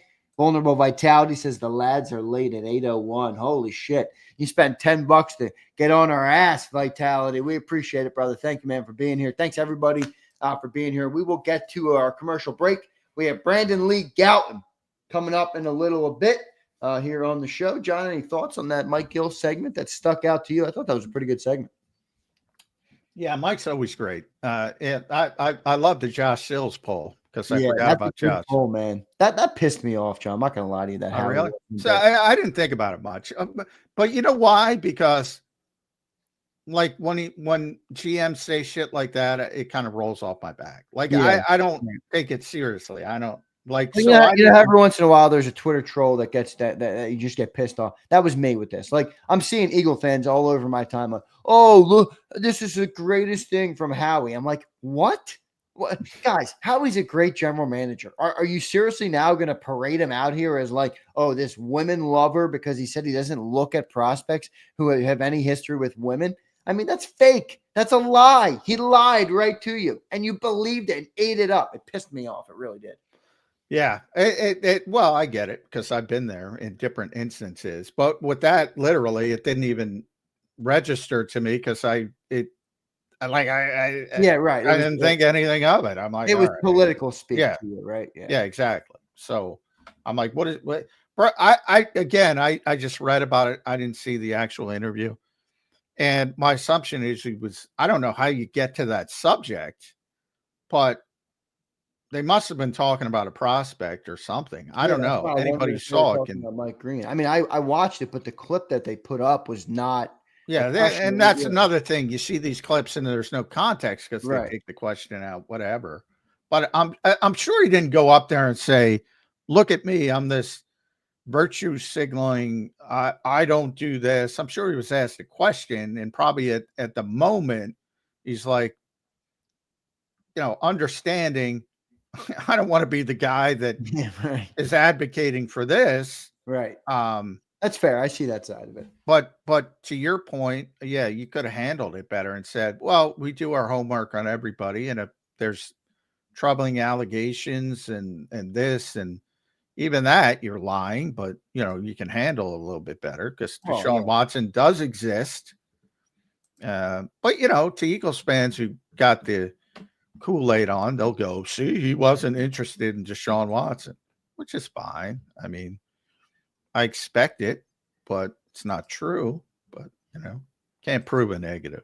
No doubt about it. Johnny Mac, good stuff there. Let's get to our commercial break. Coming up in 9:20, so 5 minutes from now, right after our commercial break, we will talk to Brandon Lee Goutton from Bleeding Green Nation. So looking forward to doing that. Appreciate everybody being here this morning. Got a good crowd in here for an April 9th. As Mike says, there's nothing to talk about.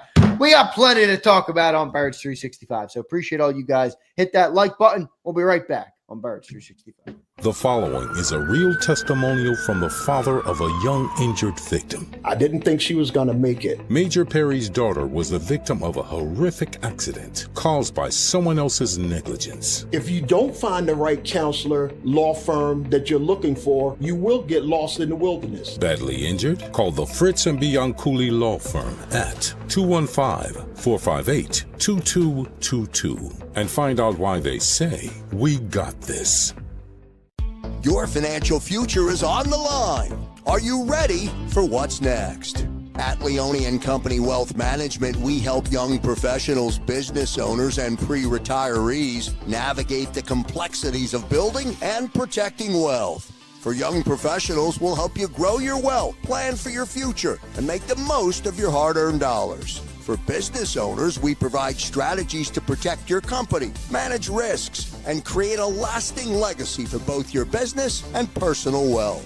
For pre-retirees, we'll design a plan to secure your retirement, ensuring you can live comfortably and confidently in your next chapter. Whether you're just starting out, managing a thriving business, or preparing for retirement, we're here to help you take control of your financial future. The first consultation is on us. Get the advice you need without the cost. Let's make your financial vision a reality. Take the next step. Scan the QR code to schedule your free consultation today. And of course, go Birds.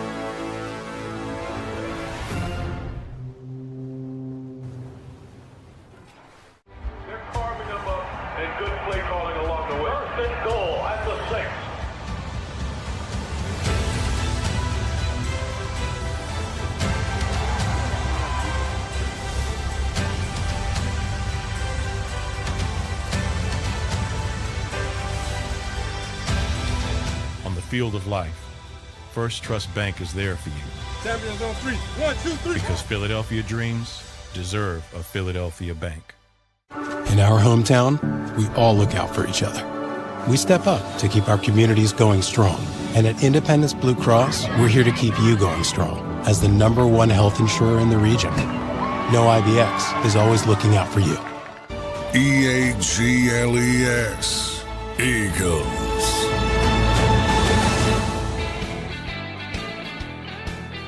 Welcome back in, everybody, to the Birds 365, a Wednesday edition of the show here as we get closer to the NFL draft, just 15 days away. As we inch closer, we're going to talk to Lee Goutton coming up in just a couple of minutes. Just talk to Mike Gill in hour number 1. So if you missed that, make sure you go back and check it out on the channel. We appreciate everybody being here. Hit that like button. John, I do want to ask you, you like that Mike Green prospect outside of the allegations or whatever there is that exists? Yeah, I don't, I mean, that's where there's two things I always say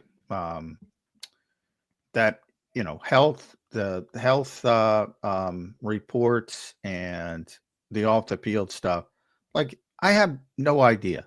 I don't have the staff to do that. Right. I can't go to Marshall and pro days and interview Mike Green and ask him about these.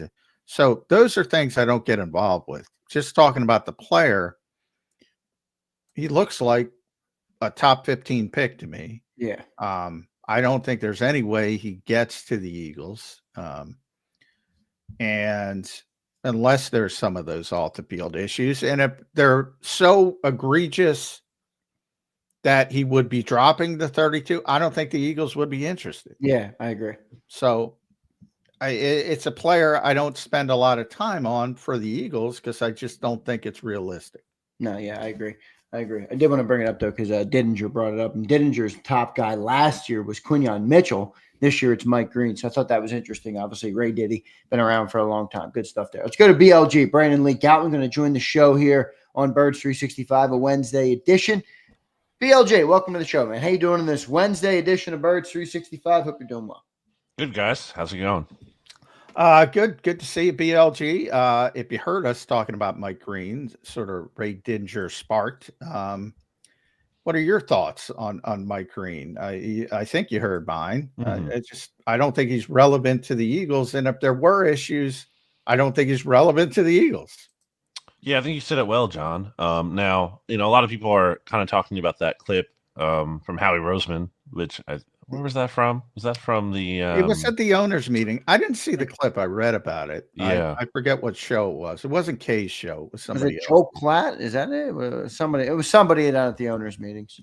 Which I'm not going to call Howie a liar, but we did. I just called him a liar on the show. Well, because at least that hasn't always been the case. Maybe they've changed their stance. Maybe they've gone more in on that.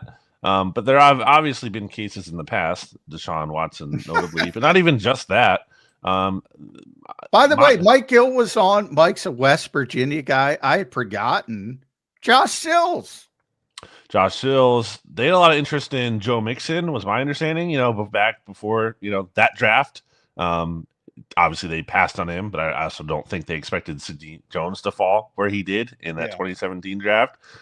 So I don't fully believe that's like they'll never do that. There could be exceptions. Again, maybe they've changed their stance. It's just, it doesn't really jive with the information that we've seen in the past. But yeah, I tend to agree with you in this case on Mike Green. If he's falling to number 32 there, then I think that there are big questions, and I don't think they're going to do that. Yeah. I will double down and say Howie was a liar in that regard. And Eagles and BLJ, I'm not sure if you saw it on but Eagles fans that up. I'm like, good night. I say politician. He's just playing politics. Honestly, BLG, when I read about it, it didn't even factor to me. Like, I didn't know people were going to pick up and run with that. I'm just like, well, this is GM speak, and I just, move on. I'm sure he got asked a question. He's not going up on the pulpit and saying, look at me, I'm a great human being. He probably got asked the question, answered it, probably could have handled it better, could have said, we do our homework, that type of thing, yada, yada. And, But yeah, people have taken it in like, I don't know, some kind of prideful nature. But Deshaun Watson exists. Yeah. I mean, come on, dude. What are you saying? No doubt about it. BLG, let's go into these top 30 visits. Me and John have been talking about these top 30 visits as they've come. We've been following along on Bleeding Green Nation, reading the updates on there, on Sports Illustrated as well. The cornerback trend is interesting, BLG. You got 3 cornerbacks in. You got Jacob Parrish, you had Trey Amos, and you had Maxwell Hairston. 2 of those guys are kind of first, second round tweeners. Jacob Parrish might fall in that 3rd round range, but that tells me, if I'm reading the tea leaves, they're looking for a corner in the top 3 picks. Does that surprise you at all, or do you like that philosophy? Yeah, you wouldn't think that would be the case of where they might go just because they have a lot of young, talented cornerbacks on the roster. And hey, if someone is there at 32, maybe a slight trade back, depending on how the board is going, how it shakes out, can't rule it out. It's not like, oh, we can't take a corner if that is clearly a player that you just simply can't pass on. You figure it out there. You lost Darius Slay. You lost Isaiah Rodgers. A lot of numbers. You lost numbers. You lost numbers. Yeah. Even if you have hope for Keely Ringo, it's not a bad idea. Maybe if, again, you really love the prospect that you add another guy in here to compete for that starting job.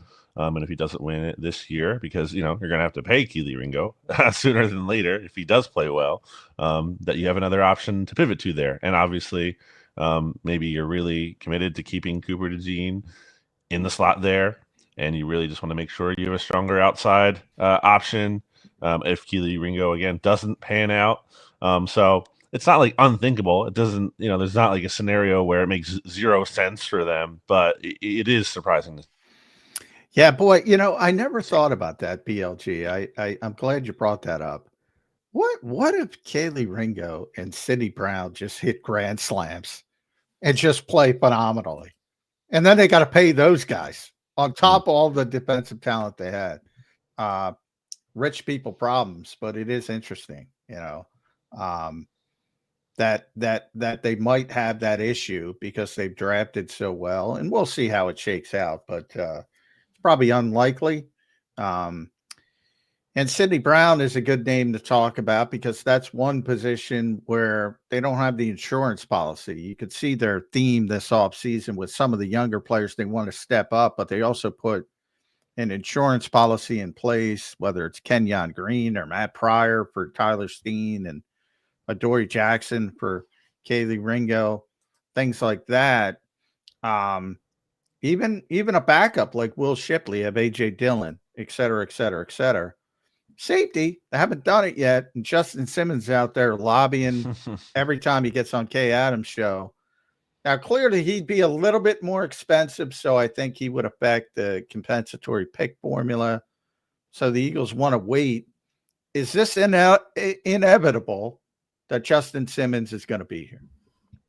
Yeah, I don't know if it's inevitable, although he does seem to be talking about it in a way where, it seems like there's something to it. I would say, yeah, it's just about like timing. They didn't add Mekhi Becton until after the draft last year. I think that's clearly in part because they may have had plans otherwise to draft an offensive lineman potentially high, had the board fallen a different way. And, I think similar kind of thing going on at safety, maybe where they want to, let's see how it goes like after the draft, if they, are able to add someone there. And if they're not, then certainly Simmons could make a lot more sense. And obviously, as you said, John, too, you want to sign him after the date there, shortly after the draft, where the comp pick formula is no longer impacted. So, yeah, it could just be, a matter of timing when they add another veteran player to the roster, perhaps at safety, perhaps specifically Justin Simmons. Yeah. And from the standpoint of the secondary as a whole, and we just talked about the cornerbacks. Avonte Maddox, a guy nobody talks about. We just talked about those numbers. They lose Slay. They lose Isaiah Rodgers, who are more impactful. I think people are down on Avonte. But what Avonte did, BLG, was he played slot corner. He played dime at the end of the season. He played backup safety. It's a lot of versatility for a backup player. And that's another guy. So when you talk about bringing those cornerbacks in, it makes some sense. It didn't make sense at first because you're like, well, you already have Quinyon, you already have Cooper, you already have Keely Ringo. But can never have enough cornerbacks. So that makes sense to me. I think we're at 19. I don't know what you have, but I'm at 19 reported visits. No tight ends. That surprises me. Is that the subterfuge part of this? Because I got to believe they're getting a tight end. Yeah, and they're pretty good with their visits, right? In terms of like they usually draft from that pool. Yeah. And let's say 11 here or so to go. We'll see. If we see any that shake out from this group. I would imagine there will be at least one. I would think so. I'd be pretty surprised if not. Yeah, I mean, even if they kept Goddard, they got to have one in. No? Yeah, exactly. That's the thing. You would think so. Because, he's on the final year of his deal. And it's a deep draft at tight end. It's right. Exactly. And it could, and the value might line up with where they're at in the first round or whatever. It does seem to kind of line up that you would take one here. Yeah, I mean, Goddard's on a 1-year deal. Calcaterra's on a 1-year deal. You get 2 guys they brought in on 1-year deals. Like there is no future of this position on the roster. So they absolutely should be at least doing their homework on this position. They don't have to draft one if they doesn't work out, but they probably should draft one. And I guess that is a little surprising so far. I think it would just have to change again, just based on they need to look at someone like that at some point. But also, at the same time, there are a lot of other opportunities, obviously, to talk to these guys at pro days and stuff like that. So maybe they don't feel the need to, but that's definitely interesting. Yeah. You're muted, Zander.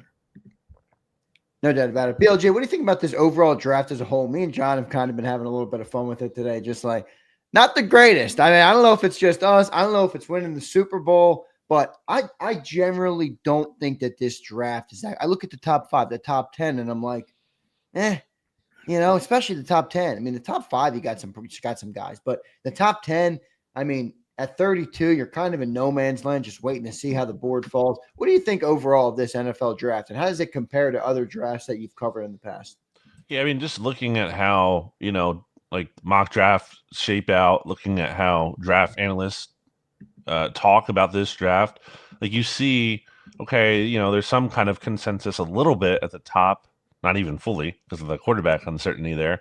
And then after that, it's kind of like, you'll see players going in the teens that might also be going in the 30s. Like it seems there's a lot of variance to this year's class, and there's not a lot of certainty in this first round. It's not going to be chalk of like who's going where, as it is relative to maybe other years, which is kind of tough to project than the Eagles' first round pick when they're all the way back there at 32. And you're like, okay, Walter Nolan, that's a guy who gets a lot of talk and certainly popular with Eagles fans. But it's like, well, why isn't this guy going earlier? If he checks a lot of these boxes, and he might. That's the thing. I've seen talk about like the 49ers liking him a lot.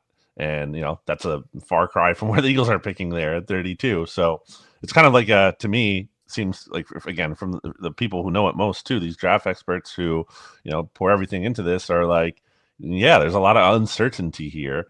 And that certainly makes it hard to forecast, like what we're even talking about when it comes to realistic options for the Eagles there at 32.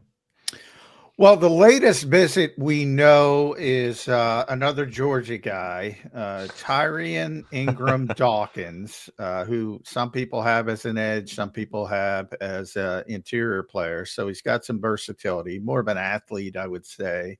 I don't think he's relevant for that first pick at all, but potential day 2 pick, more of a 3rd rounder, I would believe. But one thing we know though, I'd like to look at the themes, just as I talked about with the tight ends, BLG, and they have brought in a boatload of defensive front people. That to me has got to be real. So if I'm playing the odds, whether the Eagles pick at 32 or they move up a little bit or they move back a little bit, if you're playing the odds, I'm saying they're taking a defensive front player. Is that the way you're leaning? Yeah, I think this is and unsurprising for what the Eagles will like to do, but I think this has to be, or not has to be, depending on how the board shakes out, but will very likely be like a trenches kind of addition here. Safe to say. That's just based on their visits. They're bringing in all these tackles, these guards. And then specifically when it comes to the defensive line, it's been heavy on edge rushers. Even the one guy from Texas A&M, Shamar Turner, that's a guy who plays defensive tackle, but has also played on the edge. So it really seems like they're looking to add to that position, as they should be. You lose Brandon Graham, you lose Josh Sweat. Who knows what happens with Bryce Huff? I don't think they're relying on him super heavily going into this year. I've said that. I just don't think Vic Fangio wants to play him at all or trust him enough. It's not even like a matter of want. It's just feels like he can't. So yeah, I think they're absolutely looking to add to the trenches here. And I think edge rusher just seems like, that might be the spot too, where just the value lines up with where they're picking. Yeah, they also lost, obviously, Brandon Graham and Josh Sweat. So I'm with you on that front. BLG, I want to ask you about defensive lineman on the team, not a draft guy. Jordan Davis. He's got this, we're what are we, 30 or 25 days away from this fifth-year option thing coming up. Typically, they don't like to do fifth-year options, or they at least work in a deal. What would you do with Jordan Davis? I mean, me and John have been talking about this. That if the projected number, let's just say it would be $18 million, and that comes from Vita Vea makes $17.75. He signed that deal 2 or 3 years ago. Now, I don't think Jordan Davis is Vita Vea, but you know how contracts work in the NFL. What would you do with Jordan Davis with where he stands right now? Yeah, it's tough. I like Jordan Davis. I feel like probably more than maybe the consensus does a bit here. And I get that it's not easy because we haven't seen the production fully. Although he did, he had really good playoffs. I thought kind of underrated playoffs in terms of production there. Yeah. So you can't put too much into that because it's a small sample. But like, what if he's kind of just starting to scratch the surface here? And I tend to think that's how the Eagles think about it. I think it's tough. I think maybe they would ideally kind of like to be able to sign him to an extension. I don't know why Jordan Davis would necessarily want to do that when he can probably try to wait it out and feel like he might be able to get more money. Because I think the extension, we're not looking like top of the market kind of deal. We're looking at something that would be a little bit more modest in that regard. I guess maybe they do end up tagging him just because they don't want the scenario to unfold where they kind of regret it and not doing that. But it's tough. It's a really tough call here. It's not as cut and dried as it usually would be. Do you think they would wait to do fifth-year option? Like the most recent one I can think of would be like Devontae Smith, where they worked the fifth-year option into the extension, kind of made it better on the cap hits. Do you think it would be like that, or do you think they'd wait to get the longer-term deal done with it? Because BLG, you got to think about it also. Jalen Carter's getting paid next year. Let's just project it at $35 million. I think that might be a little low. Nolan Smith, if he does what you want him to do this year, let's call it 8 sacks plus, 10 sacks plus, he's going to get $20+ million. You still have Quinyon and Cooper. You got all these dudes being paid. I just don't know if Jordan Davis makes the puzzle. So when do you think that would come, the extension, or do you think they ride it out a little longer on this fifth-year option? Yeah, I think this might be a situation where the option maybe just tries to buy them a little bit more time. Right. And that's usually not how they operate, in terms of wanting to have the kind of long-term answers done. And it doesn't even seem to be how they're operating recently in terms of they're really prioritizing the star players on their roster. It's kind of like stars and scrubs kind of thing going on here where they don't want to pay that middle class kind of thing. But I do think they still, and Jordan Davis has kind of been more in that middle class, but look, I just don't think they're ready to say he can't be better than what he's been yet. I still think they have hopes for him and what he can be and what they need him to kind of be here, with Milton Williams gone. I just don't think they're ready to kind of call it quits on him. I think it's so difficult for this reason, BLG. I think Jordan Davis does his job very well. Mm-hmm. And his job is a 2-down run stopper. That's it. And I kind of struggle with people that want him on the field on third downs to justify more money, because I'm like, you got to have a better pass rusher than Jordan Davis on third down. And from my standpoint, it's for him to prove himself, he almost has to be worse on first down, because if you turn 1st and 10 into 2nd and 10, he's coming off the field. Mm-hmm. And you're putting in Moro and Jomo, and you're going 4-man front, and you're being more a pass rush team. So that limits his playing time. In other words, when he does his job, it limits his playing time. Well, the other thing too is like Vic Fangio doesn't love rotating guys there, at least the way that certainly the Eagles did before, certainly with Jim Schwartz.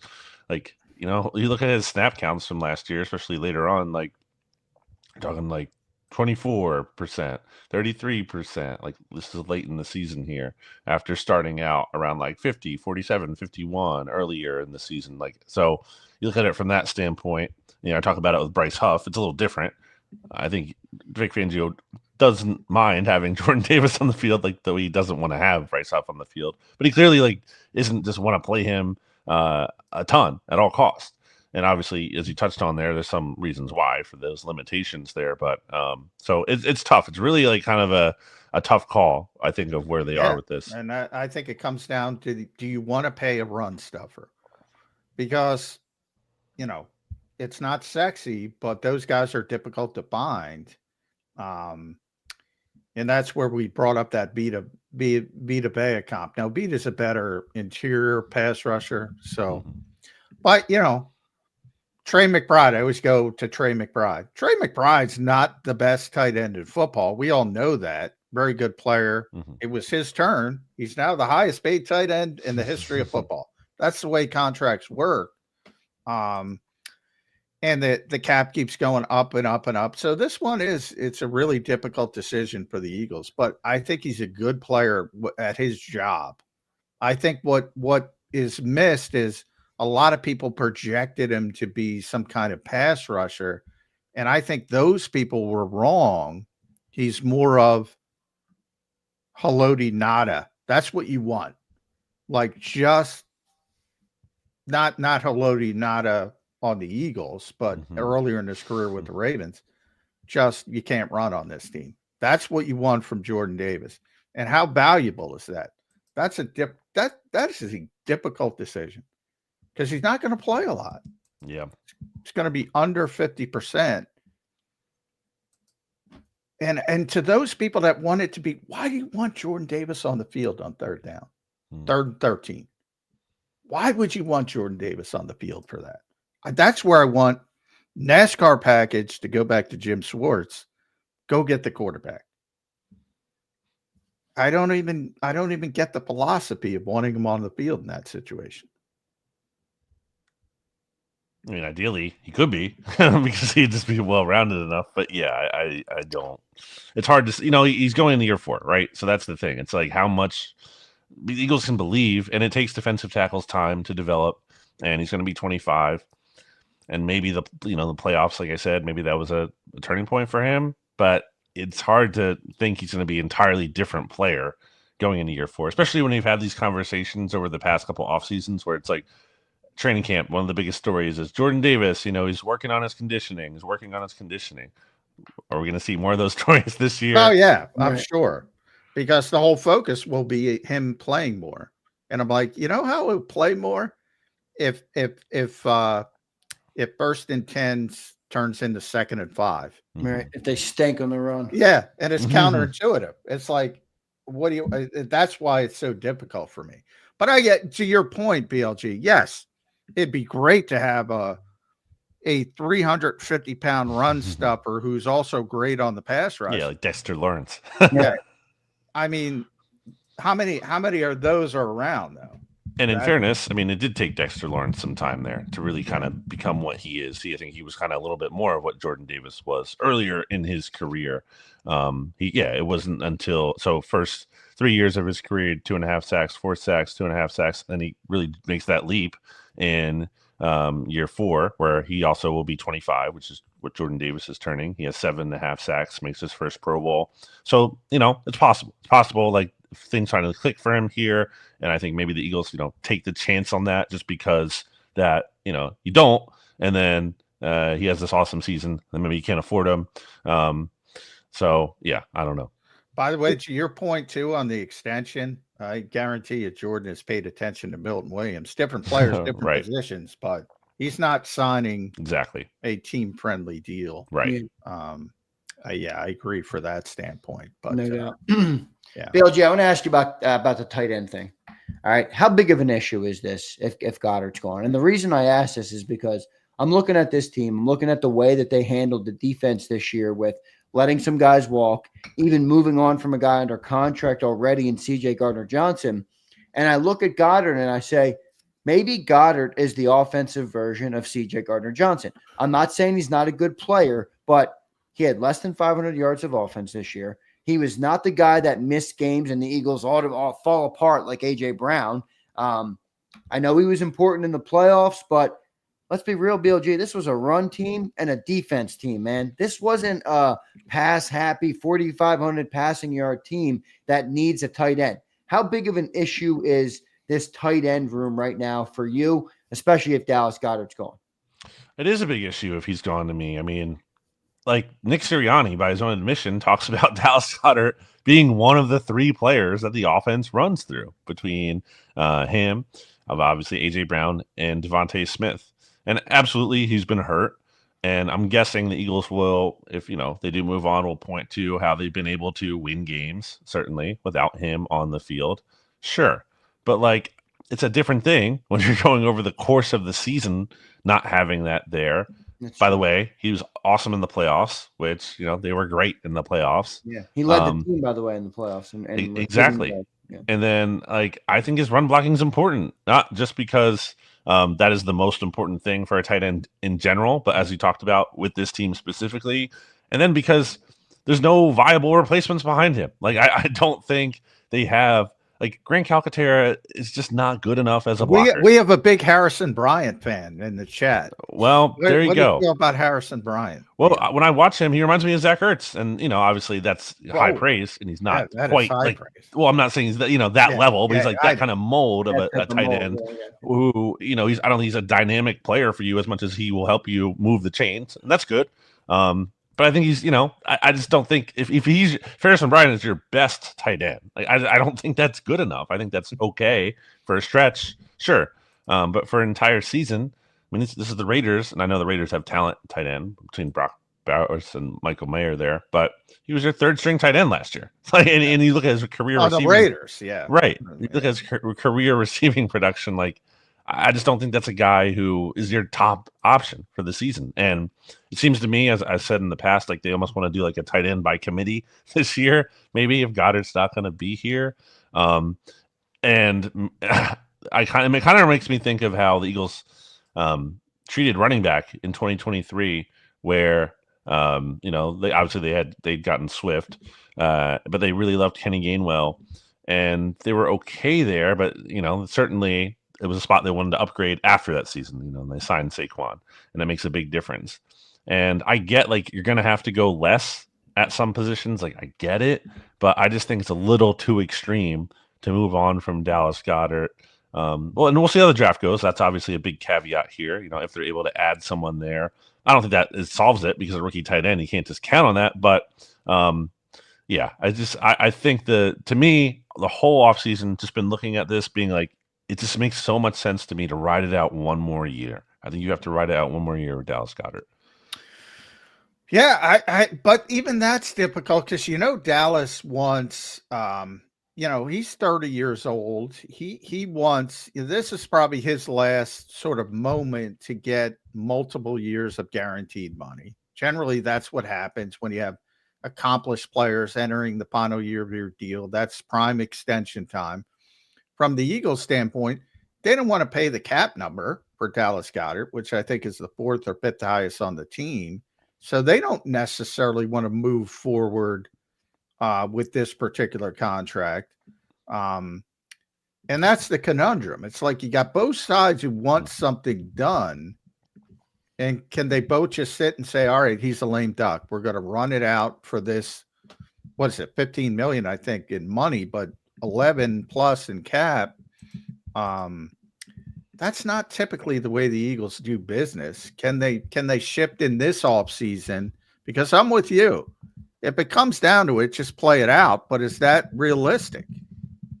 Yeah, I don't know if it's realistic, obviously based on what Goddard might agree to. To me, it's kind of like, is this, the Hassan Reddick where the Eagles basically decided like it was a foregone conclusion he wasn't going to be back?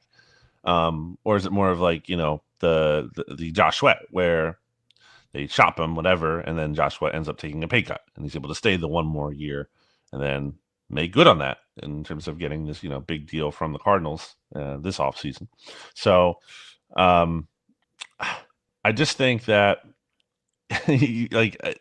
until you have some kind of viable replacement plan, like this thing with CJ is that you have Sidney Brown, and that Sidney Brown's not like this sure thing, but that's like legitimate reason to believe there might be a replacement there. Yeah, there's somebody there. With Goddard, there's nobody. You can't. Yeah, Harrison Bryant, Kylan Granson, Grant Calcaterra. Like these are not real options to be like, well, you have them. Like that's just not. Those are maybe one of those guys works out. I'm not saying there's zero hope for them, but like that's not a real plan. That's not. That's just like checking your or covering your bases, basically. Just like making sure you have more than literally nothing at that position.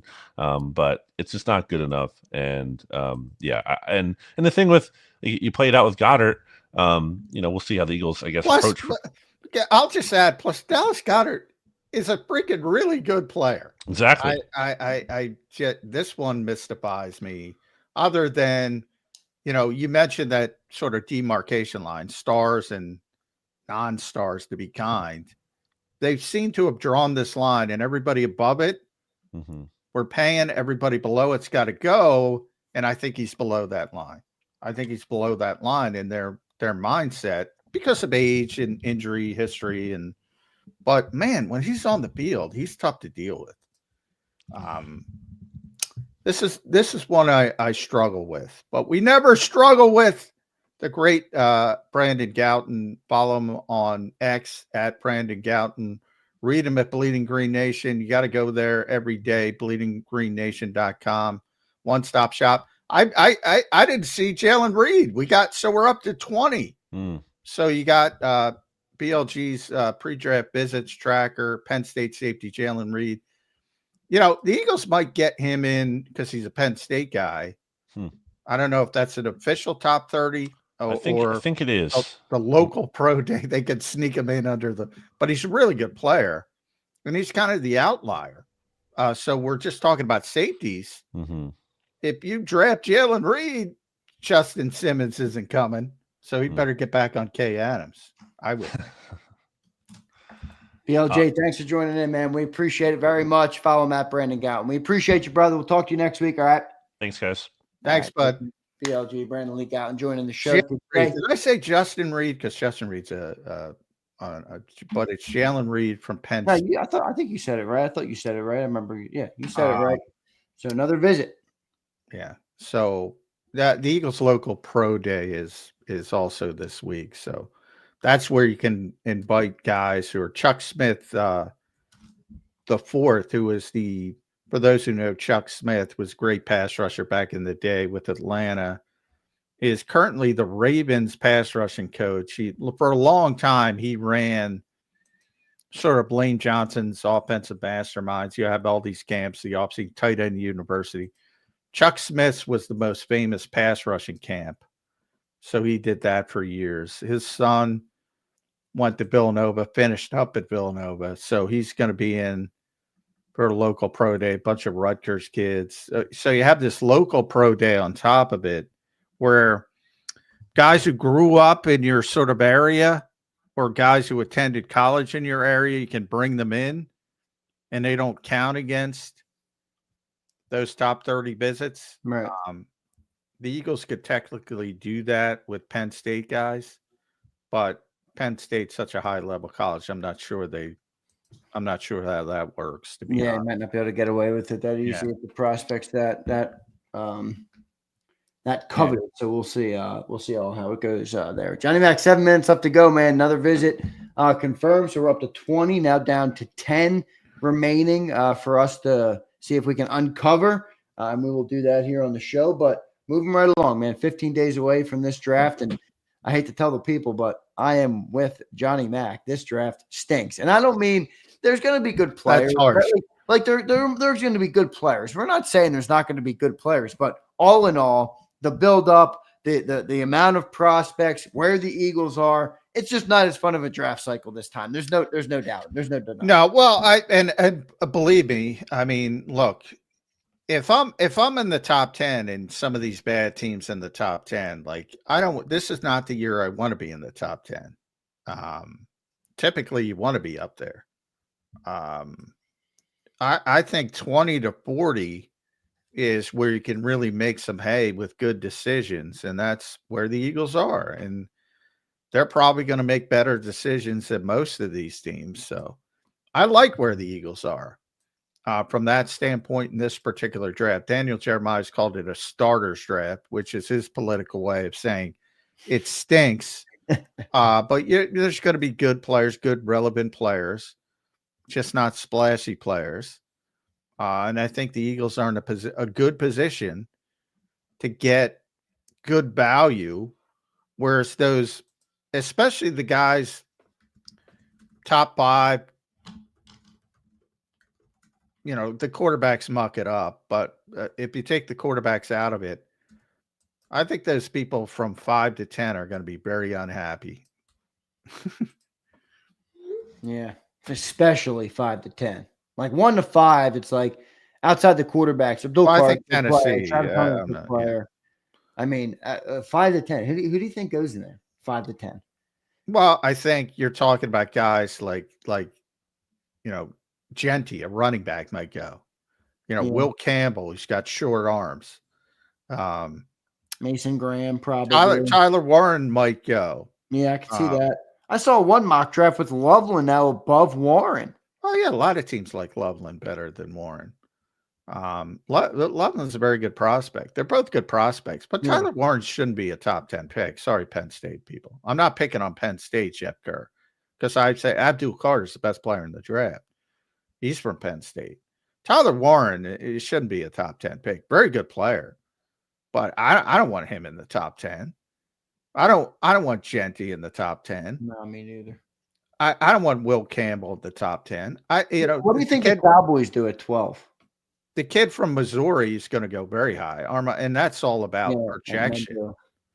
Cowboys, I think they might take a running back. I think they might take Genty if he drops that far, which I doubt, or the other kid. Really, you think Genty's going top 12? Yeah. Saquon Barkley, boy. Everybody's got to give him a call and send him a thank you note because. Well, I think a lot of it has to do with it's a bad draft, and he's a good player. Yeah. And the kid from North Carolina as well. He's going to be, I think, top 20. You're going to have 2 running backs. Yeah, the Omarion Hampton kid. I like that kid. You're going to have 2 running backs go relatively high. It has nothing to do with Saquon Barkley. It's got to do with they're some of the best players in the draft, and it's a kind of a weak draft. Yeah. But, and Jeremiah spoke about that. What Barkley has done is proven to people that if you're ready to win, take a running back. If you're not ready to win, Barkley's also proven don't take a running back. Exactly. He proved both sides of the aisle in these last 2 destinations. Exactly. Are the Cowboys ready to win if they take Genty at 12? And I don't think to that point, I don't think they're ready to win. So I would not take them, but I could see them taking them. No, yeah, I could too. And then there's a bunch of I'm not saying there's bad players. I mean, there's a bunch of good players, but I don't think there's a lot of safe picks. I like safe picks, and by that I mean I always bring up Zach Martin. Higher floor, right? Yeah. Yeah. And you talk about that's like Tyler Warren. He's very safe. He's a very safe pick. He would probably be. I do that every year, and I'm probably doing it right now. I picked my safest pick of the first round. Is it Tyler this year? It's Tyler Warren. It's going to be good. It's just a matter of how good.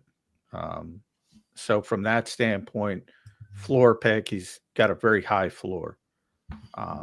Could the Cowboys get Tyler Warren? Cowgirls getting Tyler Warren, says Abe. I don't think he'll last that long. They're going to have to move up if they want to get him. So we'll see. Some of the kid from Michigan's probably going to go pretty high.